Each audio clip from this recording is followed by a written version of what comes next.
Jóvenes, señoritas, nuevamente bienvenidos. Ahora en esta parte del tema de cartografía veremos las preguntas y la respectiva solución de lo que se nos ha propuesto. Para la solución de la primera pregunta, identificamos una gráfica que le hemos ampliado y sobre esa gráfica veamos las afirmaciones correctas. Primera, Trópico de Cáncer atraviesa continente América, África, Asia. Bueno, verifiquemos la ubicación de Cáncer al norte y efectivamente cruza esos continentes. La 1 es cierta. 2. El círculo máximo, límite inferior, baja latitud, austral y boreal. Bueno, ¿a qué me refiero cuando digo círculo máximo? Me refiero al Ecuador, cuyo valor 0 grados es el mínimo valor de latitud, tanto hacia el norte boreal como sur austral. La 2 es cierta. 3. La región templada, estoy leyendo el texto que está ahí, la región templada meridional o sur está delimitada por el Trópico de Cáncer y el Círculo Polar Ártico. Un ratito. Cáncer y el Ártico están al norte y la zona templada meridional es sur. O sea que la 3 no es clave. Y si nos quedamos con que la 3 no es clave, si lo hubiéramos leído desde el inicio, la única alternativa que no tiene 3 sería casa. Bueno, estoy tratando de enfocar el tema si hablamos de enfrentarnos a una pregunta de este tipo para un examen de admisión de la UNI, donde no necesariamente hay que leerlo todo, ¿no? Pero prosigamos. 4. Algunos de los países que recorre el Trópico de Capricornio, Argentina, Brasil, Madagascar y Australia, y la respuesta es cierto, ¿no? Y se ha pronunciado un poco más la línea del Trópico de Capricornio, indicando el recorrido de esa línea por los respectivos países. Por lo tanto, podríamos incluso agregar que el meridiano de Greenwich, ya que estamos hablando de líneas, también cruza por determinados continentes, Europa, África, la Antártida, concluyendo de que la clave, bueno, es la letra C. Bien, la información última es solamente un agregado para completar la información y darle un mayor contenido. Entonces, la 1, la clave es la letra C. Siguiente pregunta. 2. Planisferio, ubicación esférica del Perú. A ver, tenemos aquí el planisferio, ubicación hemisférica del Perú. Dice, ubicación austral y occidental. Bueno, austral o sur, ¿respecto a quién? Respecto a la línea ecuatorial. Occidental u oeste, ¿respecto a quién? A Greenwich. Si hablamos de una ubicación austral y occidental, respectivamente, ¿a quién tomamos como referencia?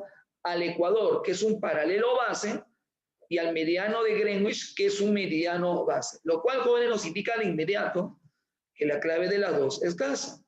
Es cuestión de ubicar planisferio, norte, boreal, sur austral, Greenwich para el lado derecho, digámoslo así, este oriental, para el lado izquierdo, oeste u occidental. Listo. Siguiente pregunta. 3. Una manera de ubicar de forma exacta un determinado lugar sobre la Tierra es a partir del uso de la coordenada geográfica. Y esto nos acerca a la pregunta en la UNI que te hice mención en la teoría. ¿Qué es una coordenada geográfica? Bueno, una coordenada geográfica es un sistema de localización en la esfera, pero para que esa localización se pueda efectuar en la esfera, tomamos como referencia a quiénes, a determinados paralelos, a determinados meridianos con sus respectivos valores de latitud y longitud. Por ejemplo, paralelo, valor 55 norte. Por ahí, meridiano, valor 80 grados este. A partir de los respectivos valores de esas líneas, podemos ubicar un lugar de manera exacta, sí, no hay duda sobre ello.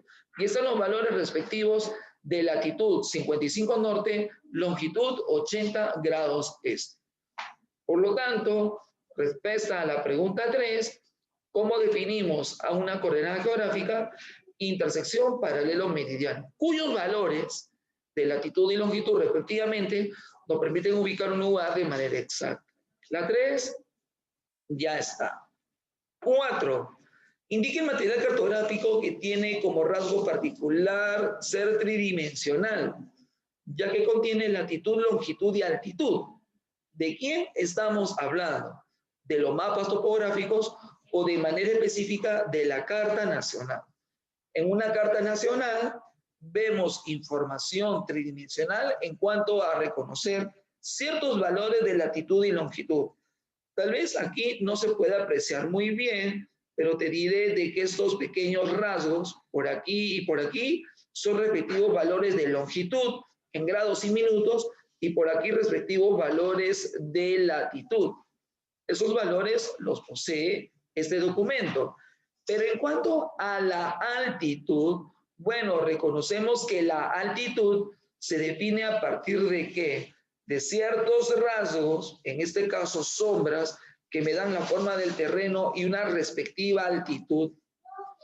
O, en su defecto, si es que no está esta imagen sombreada, veremos curvas de nivel. Esas son las características de los mapas topográficos. Recordemos que no necesariamente los mapas topográficos contienen curva de nivel, ya que otra forma de leer el relieve es a partir de las sombras que se están mostrando. Respecto a la pregunta 4, la alternativa es la letra C. Recordando que el valor de la escala de un documento llamado Carta Nacional es 1 entre 100.000. Recordemos. Siguiente pregunta. 5. Mapas clasificados según su escala. Grande, mediana, pequeña. Veamos. Recordemos que la escala es aquel elemento del mapa que permite relacionar las dimensiones de la realidad con aquellas que están representadas en el documento. Y que esta relación de proporción o equivalencia depende mucho del área que se está representando. Por ejemplo, en este documento llamado mapa, se cubre una importante extensión del territorio a nivel continental. En este documento llamado carta, la dimensión del terreno que se representa es menor. Y en este documento llamado plano, la proporción de terreno que se representa es más pequeña todavía. En el caso del plano, cuando el terreno es más reducido, se puede ver con detalle si hablamos de la zona urbana, calles y avenidas. Si ampliamos un poco más y cubrimos el área de una provincia o región en una carta, bueno, tal vez aquí no, pero si ampliamos la información, veríamos datos sobre viviendas, zonas de concentración poblacional, por ahí algún accidente geográfico, si hablamos de ríos, sí. Un poco más de detalle en cuanto a la estructura física y algunos elementos culturales. Si hablamos del mapa, de hecho que también hay información, se pone ahí contenidos, datos, por ejemplo la Antártida, ¿no? Que se puede visualizar allí. Pero en este caso, no podríamos ver tanto detalle sobre distribución de la población, tal como lo podemos ver en la carta o en el plano. De ahí que al cubrir más espacio, como que los detalles micro se ven muy pequeños, ¿no? Incluso si ustedes analizan las expresiones fraccionarias de cada una de estas escalas que le pertenecen a los respectivos documentos, observarán que el denominador para el mapa es 10 millones, carta 200.000 y plano 50.000. La referencia en las cantidades del denominador menciona cuánto terreno se está representando. 10 millones más terreno, 200.000 menos terreno, 50.000 menos terreno.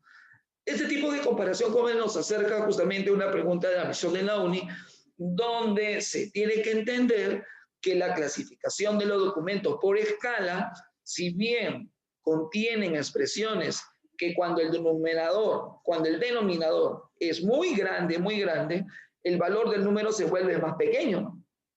Entonces, por ahí alguien dirá, claro, profesor, escala pequeña, porque 1 entre 10 millones es bien chiquito, 1 entre 50.000, más grande el valor de ese número. Muy bien. Entonces, como que más o menos se podría interpretar ello, ¿no? Que la clasificación de los documentos por escala tiene que ver mucho con ¿qué? Con el valor del denominador. Pero ese valor del denominador, como te estaba diciendo, tiene relación directa con el área que se representa. Si el denominador es grande, entre comillas, se está representando una extensión mayor de aquella que se pueda comparar. Si es que el denominador reduce su valor, pues corresponde a un espacio de menor extensión representada. La 5, entonces, ya está. 6. Los mapas son representaciones gráficas. A partir de ellos, dimensión en cuanto a lo que se ve el documento y la realidad. Como lo que estoy mencionando aquí me hace recordar lo que vimos hace un instante. Cuando hablamos de relación de dimensión, de la realidad y de lo que se observa en el documento, ¿estamos hablando o no de escala? Sí, la escala como elemento del mapa me permite a mí calcular distancias. Por ejemplo, tengo ahí dos puntos A y B y entre ellos, veamos, ¿no? ¿Cuánto es la separación? Digamos que para una persona que tiene ese documento en un formato un poco más amplio, porque aquí lo estamos revisando en el computador, digamos que la distancia entre A y B sea de 10 centímetros. Eso es lo que se ve allí. Pero la distancia real, ¿cuánto es? Para eso tenemos que revisar la respectiva escala. Entonces, la escala como elemento del documento me permite a mí efectuar cálculos indirectos de las dimensiones del terreno. Digo indirectos ¿por qué? Porque al medir la posición y distancia aquí, puede encontrar su equivalencia en el terreno. En resumen, en vez de medir en el terreno distancias, mejor lo mide en el mapa, ¿no? Es más directo. La clave entonces de la pregunta 6 sería la letra E. Letra E. 7. Diversos tipos de mapas. Uno de ellos es el topográfico. Señale lo correcto sobre este documento, sobre el mapa topográfico. Veamos. Primera afirmación. Los mapas topográficos utilizan curvas de nivel, también llamadas líneas hipométricas. Sí. Cuyo valor en metros se denomina cota. Sí. Y esa expresión como que la vemos aquí. Vamos a ver un poco más de detalle. A ver, tenemos aquí a las curvas de nivel y tenemos aquí la gráfica donde se observa un determinado relieve que se ha proyectado y justamente tenemos estas curvas de nivel de manera estilizada y aquí un poco más reales. ¿Dónde identificamos a las curvas? Las tenemos ahí. Se señala una de ellas. Y cada una de estas líneas tiene su respectivo valor en metros, sí, y ese respectivo valor en metros se llama cota. Y esos valores están expresados en metros. Por ejemplo, la cota que tú ves ahí es de 550 metros. ¿Y eso qué me quiere decir? Que cualquier persona o lugar que esté ubicado en esa línea tendrá una altitud 550 metros. Distancia a nivel del mar, 550 metros. Ya. Y entonces ustedes ven un mapa topográfico. ¿Qué más? Bueno, recordemos que cuando tenemos a las líneas muy juntas, pendiente fuerte, líneas separadas, pendiente suave. Bueno, entonces, volviendo a la pregunta, entonces los mapas topográficos utilizan curva de nivel, sí, sus valores en metros son cotas, próximas, pendiente fuerte, separadas, pendiente suave. Estas relaciones son las mismas que podemos revisar en las alternativas que nos han mostrado y por lo tanto, si revisamos la afirmación 3, recordemos que la escala del documento es 1 entre 100.000, ¿no? 1 entre 1.000.000 no lo es. Alternativa de la pregunta 7, jóvenes, da. Y para terminar la solución de estas preguntas, veamos la número 8. Vamos a ampliar al costado esa imagen. ¿Qué podemos afirmar sobre la estructura que tenemos ahí? 1. ¿Se observa la elaboración de un mapa topográfico? Sí. 2.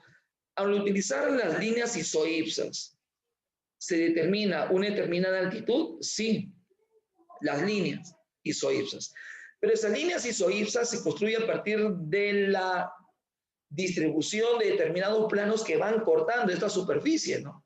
Y cada uno de esos planos tiene su respectivo valor de altitud, ¿no? Ahí tenemos, por ejemplo, 500, 400, 300, 200 y 100 metros. Cada plano va cortando en un determinado valor de altitud. Y esa intersección que vamos viendo conforme los planos van cortando esta gráfica tridimensional va a determinar líneas, ¿no? Proyectadas en el plano. Tenemos 1, 2, 3 líneas, 4 líneas, 5 líneas con sus respectivos valores de altitud simplificados y entendido que es metro, ¿no? 100, 200, 300, 400 y 500. Entonces sí corresponde a ello. Es una manera práctica de entender cómo se proyecta la curva de nivel en el plano, observando diversos planos, para la redundancia, que van cortando esta gráfica tridimensional. Y otro aspecto a tomar en cuenta respecto a lo que estamos viendo en la afirmación 3, si es que la equidistancia, la distancia entre curva y nivel es de 100 metros, sí. Y es una regla en la construcción de la información. Se busca que la distancia entre las líneas sea homogénea, equidistancia, misma distancia, y por lo tanto esa afirmación es correcta, siendo la alternativa de la pregunta 8 la letra D. Bien, jóvenes, esperemos de que esta solución haya servido para que puedas ampliar un poco los contenidos respecto a lo que hemos avanzado en cartografía. Y bueno, de mi parte sería todo por el día de hoy. Conmigo será hasta otra oportunidad. Muy buen día para todos ustedes.